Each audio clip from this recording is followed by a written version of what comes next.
स्वागत है एक बार फिर से आप सभी का एग्ज़ाम गुरुजी भाई अरविंद सर यूट्यूब चैनल में। देखिए, उत्तर प्रदेश पुलिस कांस्टेबल 60,244 पदों के लिए जो आपका री एग्ज़ाम 2024 में होने वाला है, उसको ध्यान में रखते हुए जो हमारी मॉडल पेपर की सीरीज चल रही है, ये मॉडल पेपर नंबर 3 है मेरे भाई। इसके पहले हमने वॉल्यूम 2 के मॉडल पेपर 10 तक कंप्लीट करवा दिए हैं। वॉल्यूम 1 के मॉडल पेपर 2 तक कंप्लीट हो गए हैं। वॉल्यूम 2 के मॉडल पेपर की प्लेलिस्ट अलग बनी हुई है, वॉल्यूम 1 के मॉडल पेपर की प्लेलिस्ट अलग बनी हुई है। इसके अलावा जो हमारी एक सीरीज़ चल रही है, यानी कि सीरीज़ मैंने स्टार्ट किया है मानसिक अभिरुचि का, क्योंकि वो एक ऐसा टॉपिक है जिस पे बहुत ही कम वीडियोज़ हैं। तो गाइज़, मैंने वो सीरीज़ जो है स्टार्ट की है, उसकी भी मैंने प्लेलिस्ट बना दी है, जिसमें आपके 2-3 टॉपिक हो चुके हैं। जैसे पुलिस प्रणाली आपका हो चुका है, इसके अलावा कहा जाए अपराध नियंत्रण आपका हो चुका है, जनहित याचिका हो गया, इसके अलावा लैंगिक समानता हो गया। इस तरीके के जो टॉपिक हैं ये मैं आपके करवा दूंगा। देखो, अगर आप मानसिक अभिरुचि वाले सवाल को लेकर के चिंता कर रहे हो तो मेरे भाई उसकी पूरी जिम्मेदारी आप हमारे ऊपर छोड़ दीजिए। उसकी पूरी जिम्मेदारी जो है वो आप हमारे ऊपर छोड़ दीजिए। हम बेहतरीन तरीके से आपके उन सभी टॉपिक्स को कंप्लीट करवा देंगे। बस केवल और केवल ज़रूरत यह है कि आपके अंदर हौसला होना चाहिए क्लास देखने का, और मेरे भाई हमें ऊर्जा देने के लिए आपके अंदर थोड़ी सी, एक तरीके से कहा जाएगा इस, तो ह्यूमिलिटी होनी चाहिए। तो मेरे भाई, अगर आपको हमारी मेहनत अच्छी लगती है तो वीडियो को लाइक ज़रूर कर दीजिएगा, क्योंकि लगातार बोलने में थोड़ा सा गाइस कहा जाए तो गले में दर्द भी होने लगता है। इस वजह से मेरे भाई, अगर आपको लगता है कि मैं आपके लिए मेहनत कर रहा हूँ तो मेरे भाई वीडियो को लाइक ज़रूर कर देना, क्योंकि आपके लाइक से ही मुझे मोटिवेशन मिलता है। फिलहाल चलिए आज के इस इम्पॉर्टेंट वीडियो की शुरुआत करते हैं और मॉडल पेपर नंबर 3 के प्रैक्टिस सेट नंबर 3 के पहले सवाल को देखते हैं। देखिए, volume number 2 model paper number 3 का पहला सवाल आपके सामने है। सवाल क्या कह रहा है, समझने के बाद आंसर दीजिएगा। सवाल जो है ये कह रहा है, धनुर्विद्या का संबंध निम्न में से किससे है। थोड़ा सा टाइपिंग मिस्टेक है, संबंधा लिखा है तो माफ़ करिएगा, ये संबंध केवल लिखा है, ठीक है। मैं इसको सही कर दे रहा हूँ। तो देखिए, मैंने सही कर दिया। बताना है कि धनुर्वेद का संबंध निम्न में से किससे है। थोड़ा टाइपिंग मिस्टेक था ना। बताइए, धनुर्वेद का संबंध निम्न में से किससे है। राइट आंसर जो हो जाएगा ये हो जाएगा आपका ऑप्शन नंबर डी, युद्ध कौशल से। करेक्ट आंसर क्या हो जाएगा, युद्ध कौशल से। ऑप्शन नंबर 4 आपका करेक्ट आंसर हो जाएगा। अगला सवाल आपसे क्या कह रहा है, सवाल समझिएगा। डैश से पहले दिया गया है, फिर कहा गया है, फैजाबाद के एक प्रमुख संगीतकार थे जिन्होंने शास्त्रीय संगीत में टप्पा शैली विकसित की। कहने का मतलब यह है कि टप्पा शैली जो है ये किसने विकसित की। सही उत्तर हो जाएगा आपका, ये हो जाएगा ऑप्शन नंबर 4, मियाँ गुलाम नबी सौरी ने। ऑप्शन नंबर 4 आपका करेक्ट आंसर हो जाएगा। अगला सवाल है आपके सामने, क्वेश्चन नंबर 3, रोहिंग्या निम्नलिखित देशों में से किसके एक जातीय समुदाय हैं। इसका आंसर आपको बताना है, रोहिंग्या निम्नलिखित देशों में से किसके एक जातीय समुदाय हैं। सही उत्तर हो जाएगा, ये हो जाएगा आपका option number B, Myanmar. Option B correct answer हो जाएगा, म्यांमार। तो जो भी हमारे प्यारे भाई बहन ऑप्शन नंबर बी बता रहे हैं, बिल्कुल सही आंसर आपका हो जाएगा। आगे बढ़ते हैं। अगला सवाल है कि पृथ्वी की ऊपरी सतह पर दूसरा सबसे प्रचुर तत्व कौन सा है। पृथ्वी की ऊपरी सतह पर दूसरा सबसे प्रचुर तत्व। देखिए, आप जानते हैं पहला जो है सबसे प्रचुर तत्व कौन सा है, पहले आप ये बताओ।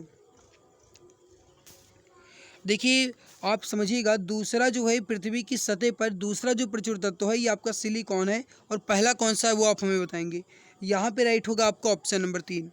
अगला है आपके सामने कि गुर्दे में उत्पन्न मूत्र डैश से होकर मूत्राशय में पहुँचता है, जहाँ इसे संचित किया जा सकता है। कहने का मतलब यह है कि गुर्दे में उत्पन्न मूत्र जो है ये किससे होकर के मूत्राशय में पहुँचता है। सही उत्तर हो जाएगा क्वेश्चन नंबर 5 का, ये हो जाएगा यूरेटर, यानी कि मूत्रवाहिनी। Option number A correct answer हो जाएगा, यूरेटर। देखिए, गुर्दे में उत्पन्न जो मूत्र है ये यूरेटर से होते हुए मूत्राशय में पहुंचता है। सही आंसर हो जाएगा आपका यहाँ पे ऑप्शन नंबर ए, यूरेटर से यूरेनरी में पहुंचता है, ठीक है। अगला सवाल है कि बुद्ध चरित्रम नामक महाकाव्य किसने लिखा। Who wrote the epic poem Buddha Charitam. Question number 6, this question is very important for it guys, so please note this question. Question number 6 का आंसर बताएंगे, बुद्ध चरित्रम नामक महाकाव्य किसने लिखा था। राइट आंसर हो जाएगा आपका, ये हो जाएगा अश्वघोष ने। ऑप्शन 4 करेक्ट आंसर हो जाएगा। देखिए, बुद्ध चरित्रम महाकाव्य जो है अश्वघोष द्वारा लिखा गया है। ऑप्शन नंबर 4 करेक्ट आंसर आपका हो जाएगा। अगला सवाल है आपके सामने कि विश्व में सबसे अधिक कोयला का उत्पादन करने वाला देश कौन सा है। क्वेश्चन नंबर 7 का आंसर आप बताएंगे, विश्व में सबसे अधिक कोयला का उत्पादन करने वाला देश कौन सा है। देखिए, विश्व में सबसे अधिक कोयला उत्पादन करने वाला देश कौन सा, ये सवाल पूछ रहा है। राइट उत्तर जो हो जाएगा ये हो जाएगा ऑप्शन नंबर 3, चीन। चीन जो है ये विश्व में सबसे ज़्यादा कोयले का उत्पादन करता है। अगर कहा जाए कि जो संयुक्त राज्य अमेरिका है तो ये जो है ये दूसरे नंबर पे आता है।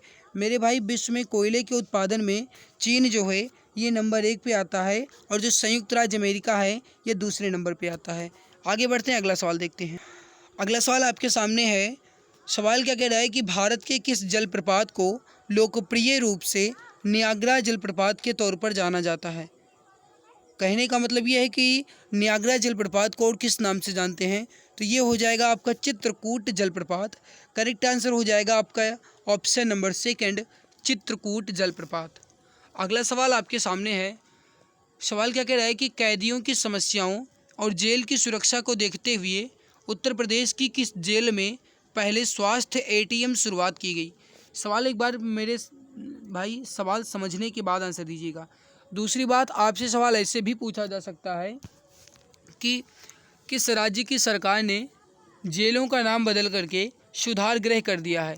तो ये एक बात ध्यान रखिएगा, सुधार गृह जो है ये उत्तर प्रदेश की जेलों का नाम बदल करके कर दिया गया है।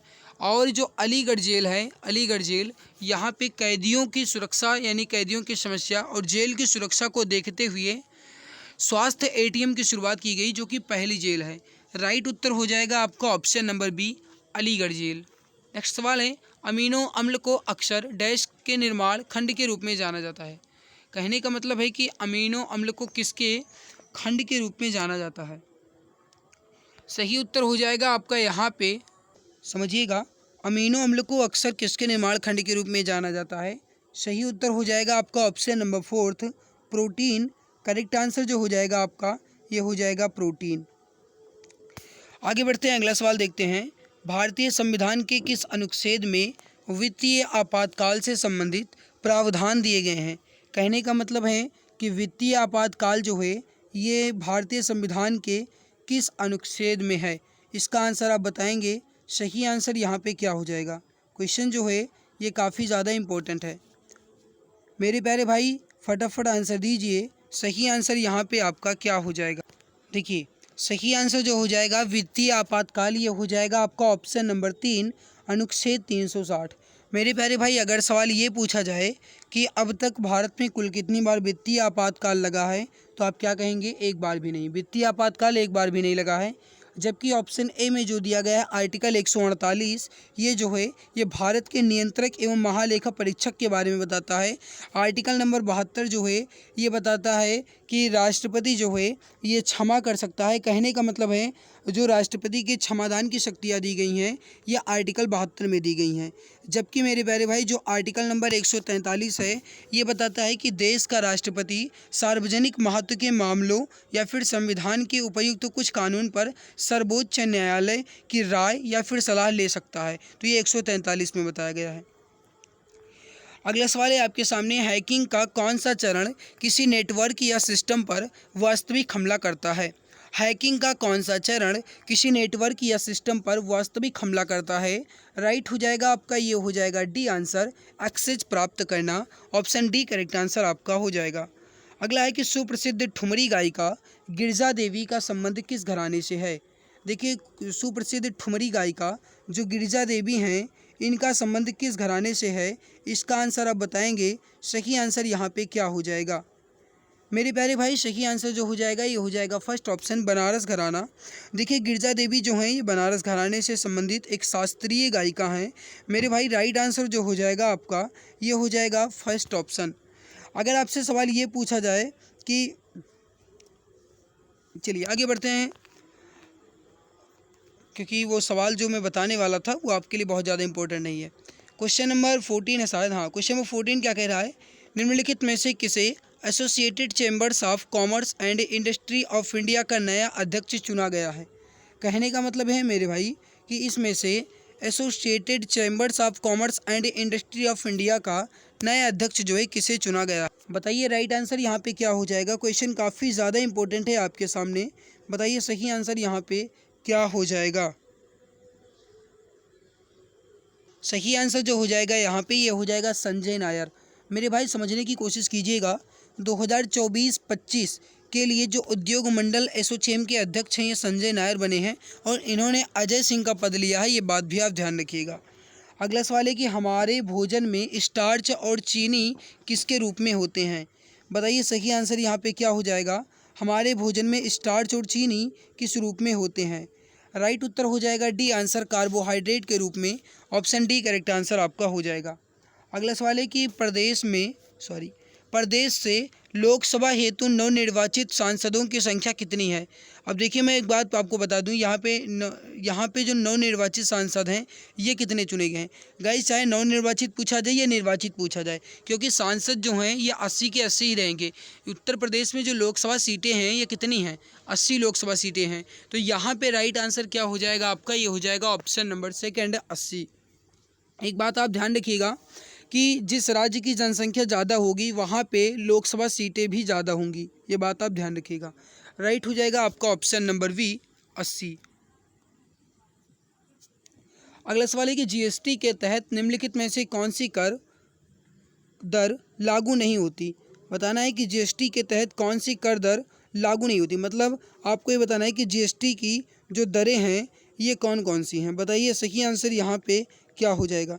देखिए एक बात आप ध्यान रखिएगा कि जो जीएसटी की रेट है ये कुल मिलाकर के कहा जाए तो मेरे भाई 5 प्रकार की हैं, 0%, 5%, 12%, 18% और 28%, जबकि सबसे ज़्यादा जो दर है ये 28% है। यहाँ पे 25 जो दिया गया है ये आपकी कोई भी दर नहीं है। राइट आंसर जो हो जाएगा आपका ये हो जाएगा फोर्थ ऑप्शन, 25 नहीं है। अगला है कि असहयोग आंदोलन के दौरान चौरी चौरा की घटना उत्तर प्रदेश के किस ज़िले में हुई थी? आपको बताना है कि असहयोग आंदोलन के दौरान जो चौरी चौरा की घटना है ये किस ज़िले में हुई थी उत्तर प्रदेश के? बताइए राइट आंसर यहाँ पे क्या हो जाएगा?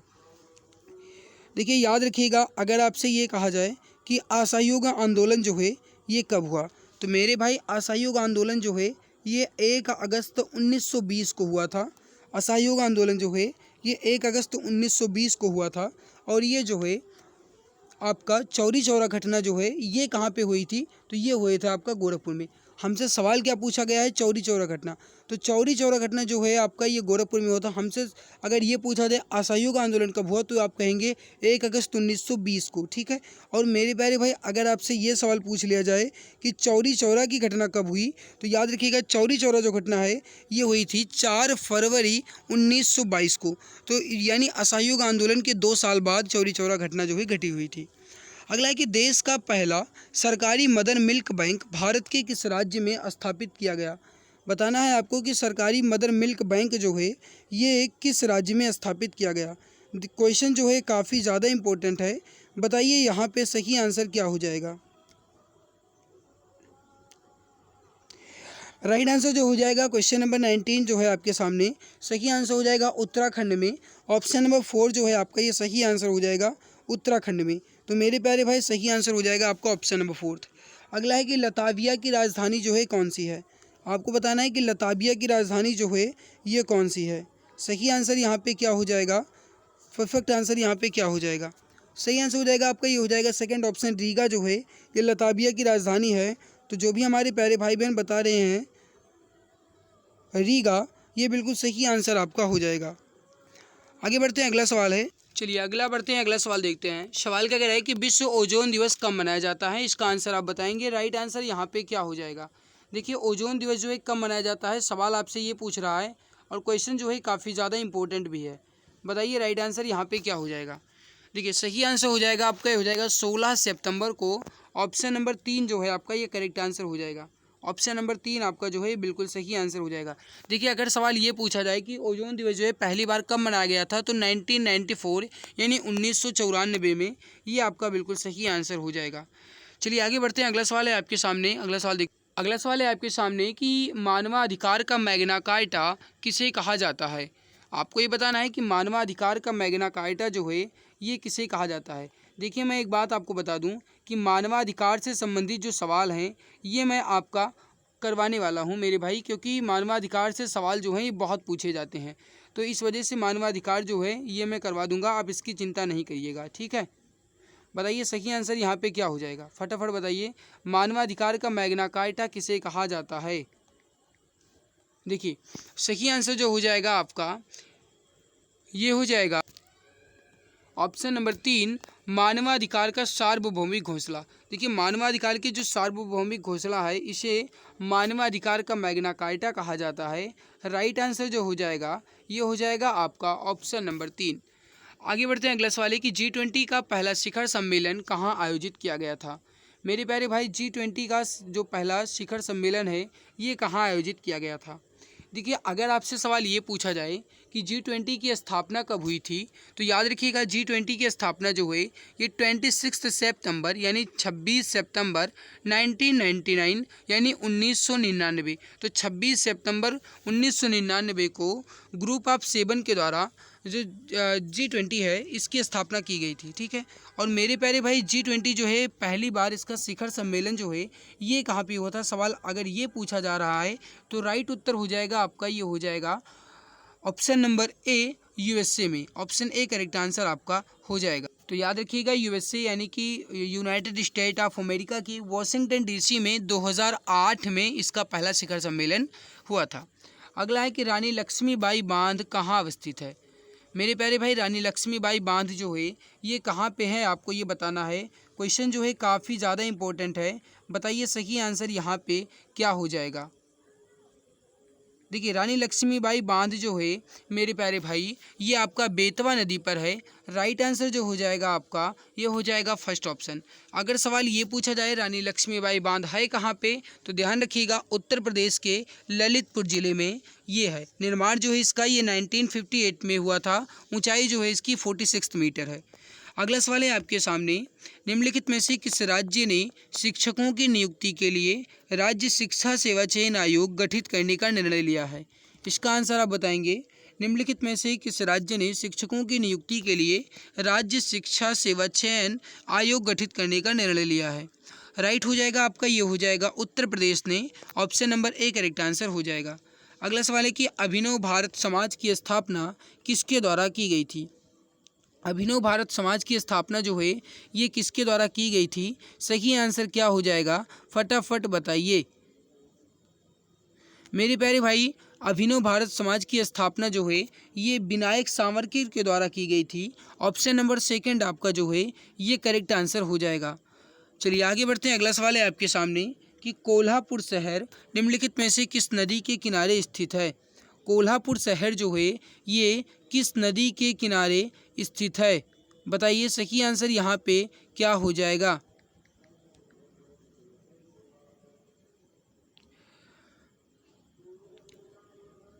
देखिए कोल्हापुर जो है ये अगर कहा जाए तो ये महाराष्ट्र यानी कि लगभग कहा जाए तो मुंबई के साइड में है। और कोल्हापुर जो है किस नदी के किनारे है, सवाल ये पूछ रहा है। राइट हो जाएगा आपका ये हो जाएगा पंचगंगा। तो यहाँ पे करेक्ट आंसर जो हो जाएगा आपका हो जाएगा पंचगंगा। अगला सवाल है आपके सामने, नोबेल पुरस्कार देने वाली संस्था स्वीडिश अकादमी किस क्षेत्र से संबंधित है? आपको ये बताना है कि जो नोबेल पुरस्कार देने वाली संस्था है, संस्था का नाम क्या है? Swedish academy. ये जो है ये किस क्षेत्र से संबंधित है, इसका आंसर आप बताएंगे। क्वेश्चन जो है ये काफ़ी ज़्यादा मुझे अच्छा लग रहा है, यानी कि अगर कहा जाए तो क्वेश्चन जो है काफ़ी ज़्यादा इम्पोर्टेंट है। तो यहाँ पे आपको बताना है राइट आंसर जो हो जाएगा ये क्या हो जाएगा। बताइए सही आंसर यहाँ पे क्या हो जाएगा। बहुत बढ़िया। राइट आंसर जो हो जाएगा क्वेश्चन नंबर 28 का ये हो जाएगा आपका साहित्य से संबंधित है। Option number C correct answer आपका हो जाएगा। आगे बढ़ते हैं, अगला सवाल देखते हैं। मुंशी प्रेमचंद का जन्म कहाँ हुआ था? जल्दी जल्दी बताइए गाइस, और थोड़ा लग रहा है कि टाइम ज़्यादा हो रहा है तो जल्दी जल्दी बताएंगे तो अच्छा होगा। देखिए मुंशी प्रेमचंद का जन्म जो है ये कहाँ पे हुआ था? राइट आंसर हो जाएगा क्वेश्चन नंबर 29 का ये हो जाएगा वाराणसी में। मेरे प्यारे भाई ध्यान रखिएगा, मुंशी प्रेमचंद जी के जो बचपन का नाम है ये धनपत राय था। सवाल ये पूछा जाए कि मुंशी प्रेमचंद जो है किस में विख्यात हैं, तो ये उपन्यास लिखने में सबसे ज़्यादा विख्यात हैं। हंस पत्रिका जो है मुंशी प्रेमचंद के द्वारा ही प्रकाशित की गई थी, इसको भी आप ध्यान रखिएगा। अगला है कि खजुराहों का भव्य मंदिर किसके शासक द्वारा बनवाया गया था? खजुराहों का प्रसिद्ध जो मंदिर है ये किस शासकों द्वारा बनवाया गया था? राइट हो जाएगा क्वेश्चन नंबर 30 का ये हो जाएगा चंदेल शासकों द्वारा। Option number B correct answer आपका हो जाएगा। अगला है कि बांग्लादेश में जमुना नाम से प्रसिद्ध नदी को भारत में किस नाम से जाना जाता है। देखिए बांग्लादेश में जमुना नाम को जो नदी है इसको हम भारत में किस नाम से जानते हैं, बताइए इसका सही आंसर क्या हो जाएगा। बताइए राइट आंसर क्या हो जाएगा।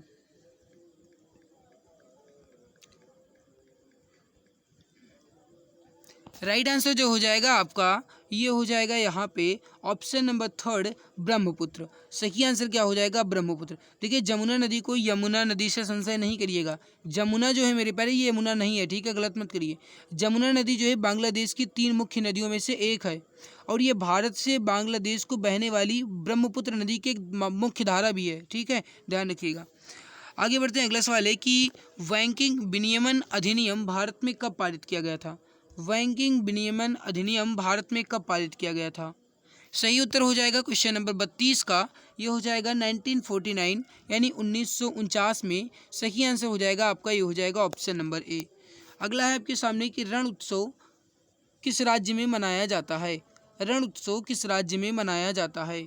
राइट हो जाएगा आपका, ये हो जाएगा ऑप्शन नंबर ए गुजरात में। देखिए रण उत्सव जो है ये गुजरात में मनाया जाता है। सही आंसर हो जाएगा आपका, ये इम्पोर्टेंट है। और एक बात मैं आपको और बता दूं कि मैं जो उत्सव से संबंधित सवाल हैं, यानी कि मेरे प्यारे भाई अगर कहा जाए जो उत्सव वाले सवाल हैं या नृत्य वाले सवाल हैं, ये स्टैटिक जीके का पोर्शन है। तो स्टैटिक जीके की क्लास जो है ये मैं बहुत जल्दी स्टार्ट करने वाला हूँ। अगला है आपके सामने कि सातवाहनों की राजधानी जो है कहाँ अवस्थित थी।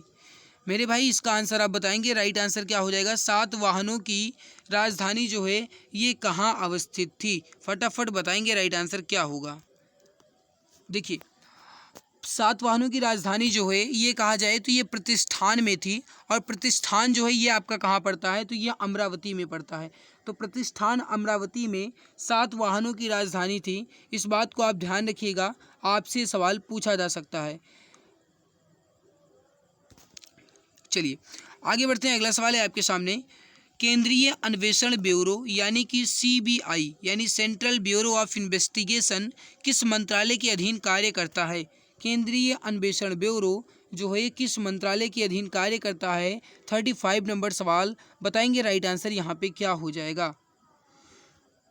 फटाफट आंसर दीजिए।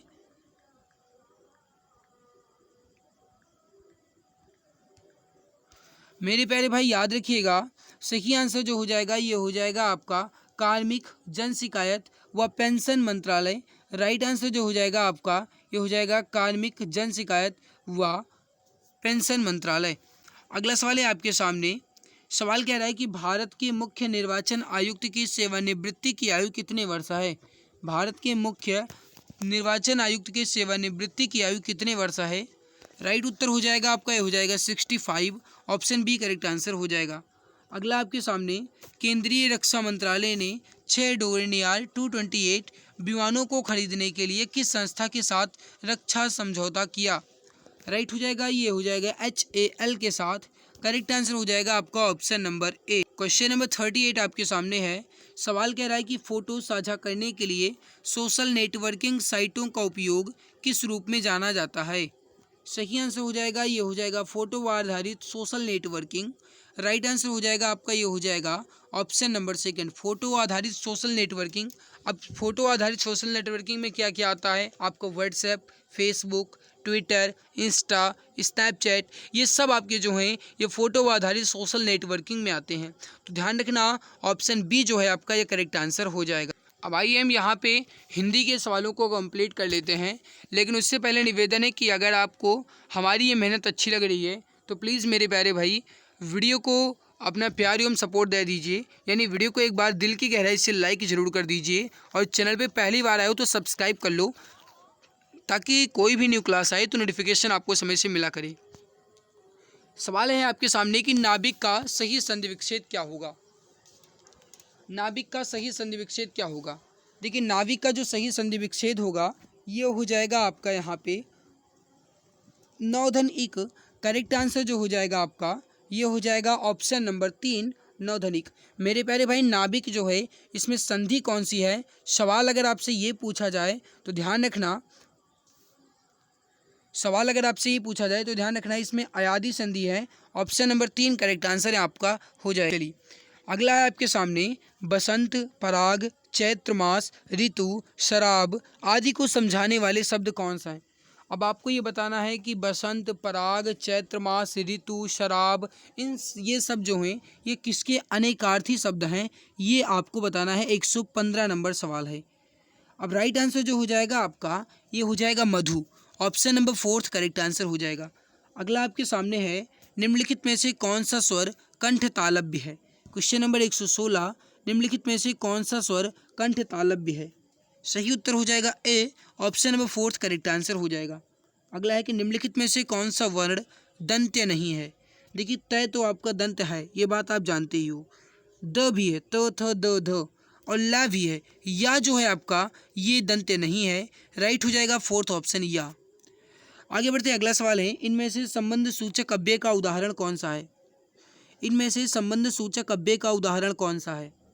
देखो धन के बिना किसी का काम नहीं चलता। अगर आप इसी को देखो तो इसमें जो के बिना है ये आपका संबंध सूचक है। तो यहाँ पे धन के बिना किसी का काम नहीं चलता, इसमें जो के बिना है ये संबंध सूचक अव्यय है। राइट उत्तर हो जाएगा आपका ऑप्शन नंबर ए। आगे बढ़ते हैं, हिंदी के अगले सवालों को देखते हैं। सवाल आपसे कह रहा है कि जब किसी पद की व्याख्या करनी हो या उसके संबंध में विस्तार से कुछ कहना हो तो आप इसमें से किस विराम चिन्ह का उपयोग करेंगे, जिसे आप विवरण सूचक विराम चिन्ह भी कहते हैं। सही उत्तर हो जाएगा आपका ये हो जाएगा 4th ऑप्शन विवरण सूचक विराम चिन्ह। करेक्ट आंसर हो जाएगा आपका ऑप्शन नंबर 4th। मेरे भाई वीडियो में और आगे बढ़ने से पहले जो हमारे प्यारे भाई बहन अभी चैनल पे पहली बार आए हैं या जो भी नए जुड़े हैं उनके लिए गुड न्यूज़ है। यूपी पुलिस री एग्ज़ाम को ध्यान में रखते हुए एक ई बुक लाई गई है जिसमें आपको GK, UP GK, Hindi, math, reasoning के सभी क्वेश्चंस बेस्ट ट्रिक के साथ आपको मिल जाएंगे और सारे क्वेश्चंस अपडेटेड क्वेश्चंस आपको मिल रहे हैं। और इसके अलावा ई बुक जो है इमेज कलरफुल के साथ है, स्पेशल फॉर यूपी पुलिस री एग्ज़ाम के लिए है। पूरे 418 पेज की ये ई बुक है मेरे भाई। इस पर 60% का डिस्काउंट चल रहा है। अगर आपको ये ई बुक लेना है तो अभी आप मात्र 39 रुपये में खरीद सकते हैं। जब ये डिस्काउंट खत्म हो जाएगा तब आपको ये 99 रुपये का मिलेगा। इस वजह से अभी 60% डिस्काउंट का फ़ायदा उठाइए और मात्र 39 रुपये में 418 पेज की ये ई बुक अपने पास ले जाइए। मेरे प्यारे भाई ये जो ई बुक है ये बेहतरीन तरीके से आपके एग्ज़ाम में सफलता दिलाने में बहुत ज़्यादा काम आएगी। इसके अलावा मैं एक बात आपको और बता दूं कि अगर आप इस ई बुक को एक बार अच्छे से पढ़ लेते हो तो गारंटी के साथ ये कहा जा सकता है कि फिर आपको किसी के भी कोई कोर्स की ज़रूरत नहीं है। अगर ज़रूरत है तो एक बार अच्छे से पढ़ने की। तो मेरे भाई अगर आपको लेना है तो आप इस दिए गए व्हाट्सअप नंबर 8948667652 इस पर आप व्हाट्सअप कीजिएगा। यहाँ से आपको ये ई बुक मिल जाएगी। अगर आपको इसका डेमो पेज देखना है तो यहाँ इसी नंबर पर व्हाट्सअप करके आप इसका डेमो पेज भी देख सकते हैं। ठीक है, चलिए आगे बढ़ते हैं, अगला सवाल देखते हैं। अगला सवाल आपसे क्या कह रहा है, गरीबों की सहायता करो, इसमें गरीब शब्द क्या है। गरीबों की सहायता करो, इसमें गरीब शब्द क्या है। राइट उत्तर हो जाएगा ये हो जाएगा जातिवाचक संज्ञा। ऑप्शन नंबर 3 करेक्ट आंसर आपका हो जाएगा। आगे बढ़ते हैं, 121 नंबर सवाल है निम्नलिखित में से किस वाक्य में कर्तवाच्य का प्रयोग हुआ है। आपको बताना है कि इसमें से कर्तवाच्य का प्रयोग जो है ये किस वाक्य में हुआ है। 121 नंबर सवाल है। देखो मजदूर से दर्द के कारण उठा नहीं गया, इसमें आपका हो जाएगा भाववाच्य क्योंकि इसमें असमर्थता दर्शाई गई है। छात्रों द्वारा सजावट की गई, इसमें आपका कर्मवाच्य है क्योंकि द्वारा लग गया। आज नागरिकों द्वारा, यहाँ पे भी आपका कर्मवाच्य है। हमसे पूछा गया कर्तवाच्य तो राइट होगा आपका 4th ऑप्शन मोहन पुस्तक पढ़ रहा है, इसमें कर्तवाच्य है। राइट हो जाएगा आपका ऑप्शन नंबर 4।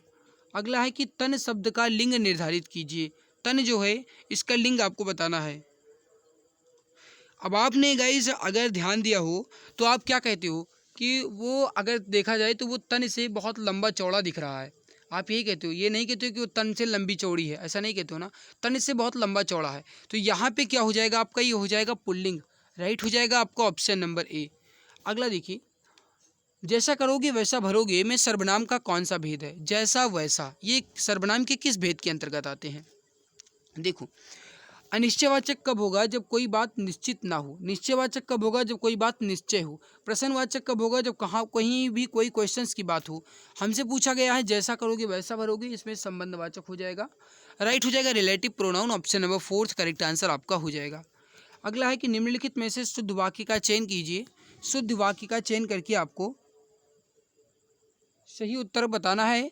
राइट आंसर यहाँ पे क्या हो जाएगा। चलिए देखिए, शुद्ध वाक्य का चयन करना है, समझने के बाद आंसर दीजिएगा, जल्दबाजी नहीं करना है। पहले वाक्य को देखो, साहब ने बोला है कि किसी को अंदर में आने ना दिया जाए। में यहाँ पे लगाने की कोई ज़रूरत नहीं थी, तो यहाँ पे ये आपका गलत है। दूसरा देखिए, साहब ने कहा है कि किसी को ना आने दिया जाए अंदर, ये भी गलत है। साहब ने बोला है कि किसी को ना आने दिया जाए अंदर में, ये भी गलत है। साहब ने कहा है कि किसी को अंदर ना आने दिया जाए, ये आपका बिल्कुल सही है। राइट उत्तर हो जाएगा आपका ऑप्शन नंबर 4। अगला है कि इनमें से शुद्ध वाक्य कौन सा है। दर्शनाभिलाषी किस तरीके से लिखा जाएगा। दर्शनाभिलाषी यानी दर्शन के अभिलाषी, तो दर्शन और अभिलाषी होगा, यानी दर्शनाभिलाषी भी ऑप्शन में बिल्कुल सही है। अकर्मक क्रिया में इनमें से किस पर प्रभाव पड़ता है। अकर्मक क्रिया में इनमें से किस पर प्रभाव पड़ता है, 126 नंबर सवाल है।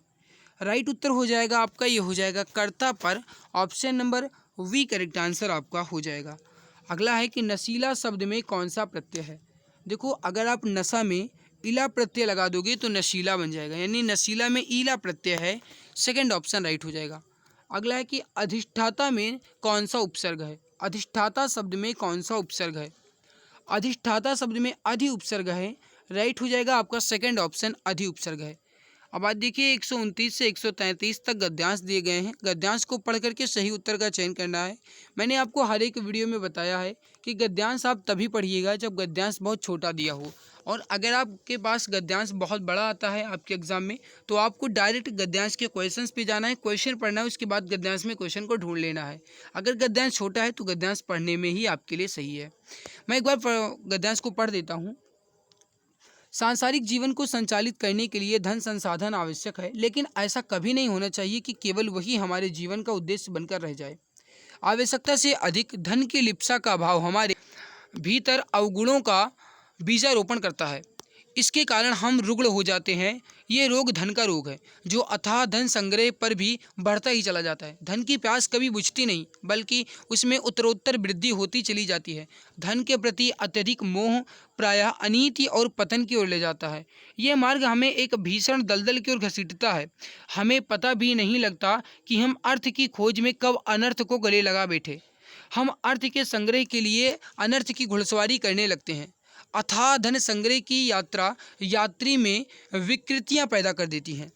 उसका यात्रा मार्ग अनेक तरह के अपराधों को जन्म देने लगता है। इस यात्रा में वह जाने अनजाने अपराधी बन बैठता है। अपार धन की चाह व्यक्ति के जीवन की राह बदल देती है। वह ऐसी राह चुन लेता है जिस पर चलना उचित नहीं होता।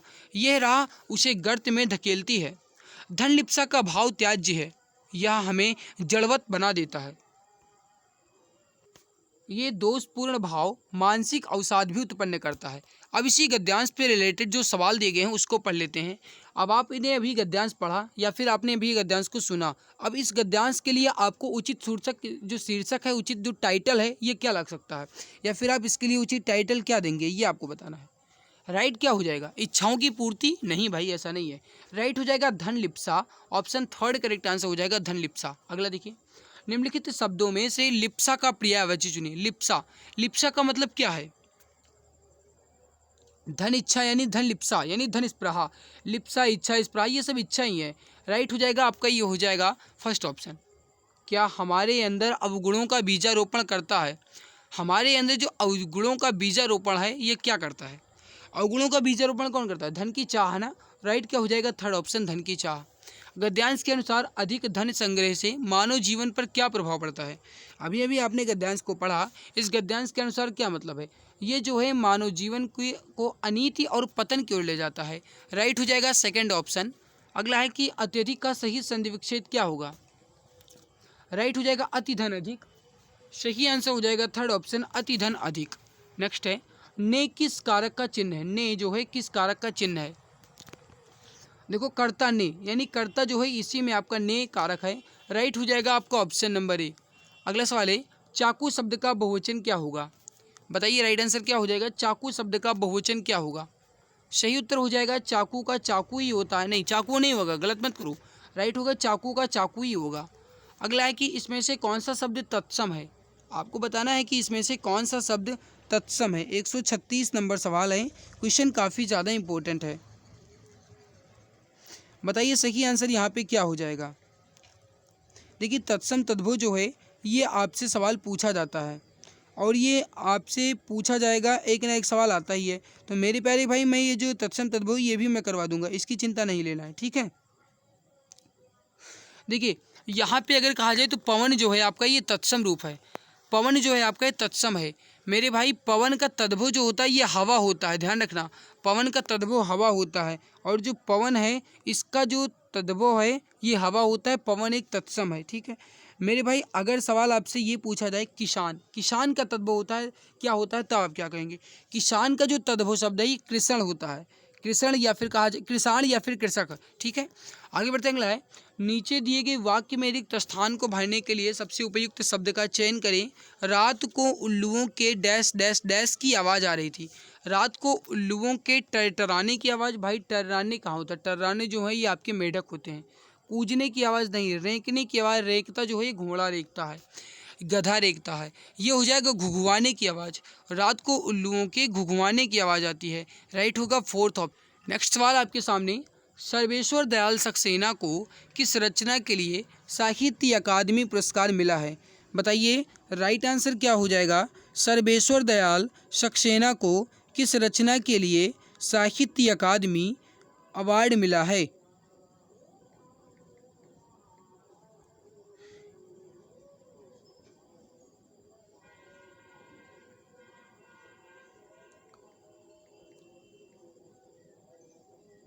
इंपॉर्टेंट सवाल है, बताइए सही आंसर क्या हो जाएगा।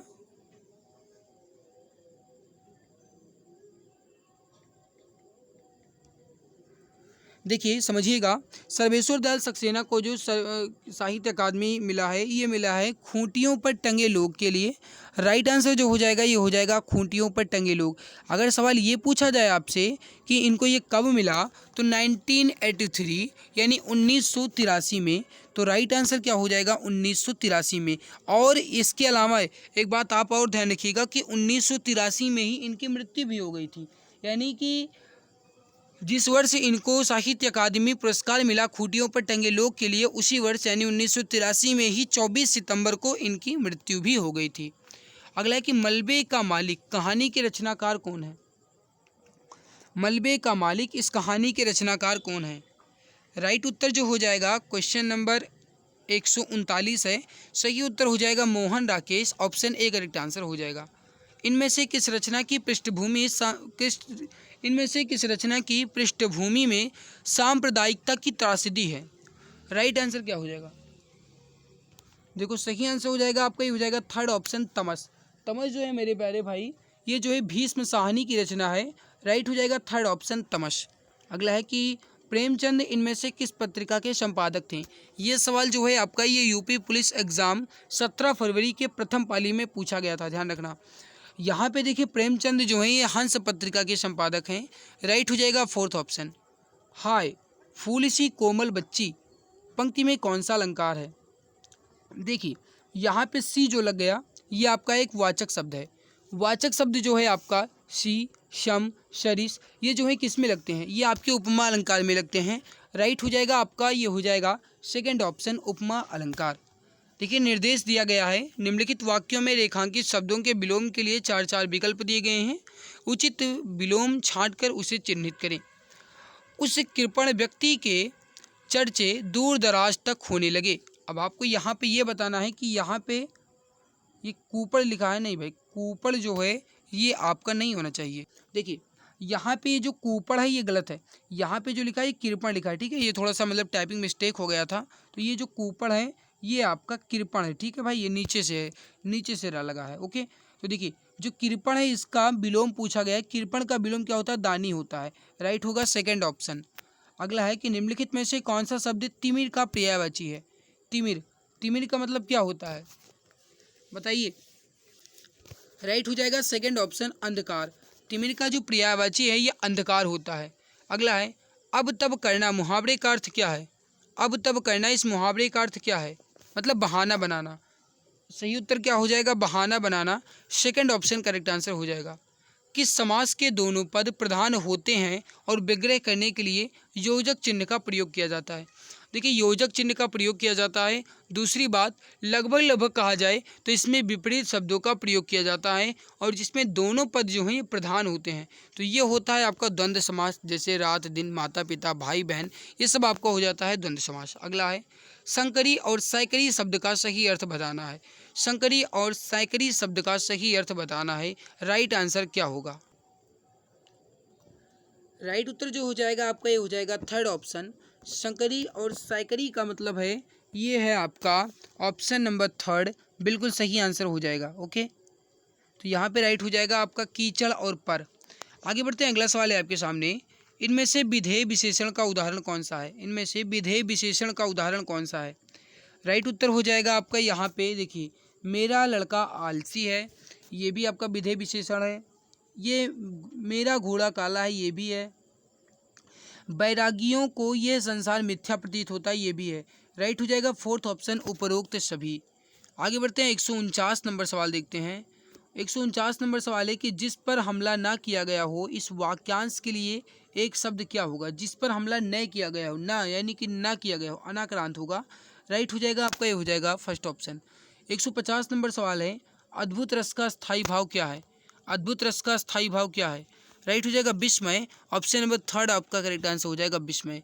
सो गाइज यहाँ पे आपके मैंने जी के और जो हिंदी के क्वेश्चंस थे ये कंप्लीट करवा दिए हैं। आई होप ये हमारी मेहनत आपको अच्छी लगी होगी। भाई अगर आपको ये हमारी मेहनत अच्छी लगी है तो वीडियो को लाइक और चैनल को सब्सक्राइब जरूर कर लेना। चैनल को सब्सक्राइब करने का बेनिफिट ये है कि जब भी कोई क्लास होगी नोटिफिकेशन आपको मिलेगा, क्योंकि एक बात आप अच्छे से जानते हो कि क्लास की कोई टाइमिंग फिक्स नहीं है। जब भी मुझे टाइम मिलता है मैं आपकी क्लास ले लेता हूँ। तो मेरे प्यारे भाई, आप चैनल को सब्सक्राइब कर लोगे तो नोटिफिकेशन आपको मिलता रहेगा। बाकी हमारी आज की मेहनत आपको कैसी लगी, वीडियो के नीचे कमेंट सेक्शन में अपना फीडबैक जरूर शेयर कीजिएगा, क्योंकि जब आप अच्छे कमेंट्स करते हो तो मुझे अंदर से ऊर्जा मिल पाती है। तो मेरे प्यारे भाई, वीडियो के नीचे कमेंट सेक्शन में कमेंट करके अपना फीडबैक जरूर दीजिएगा।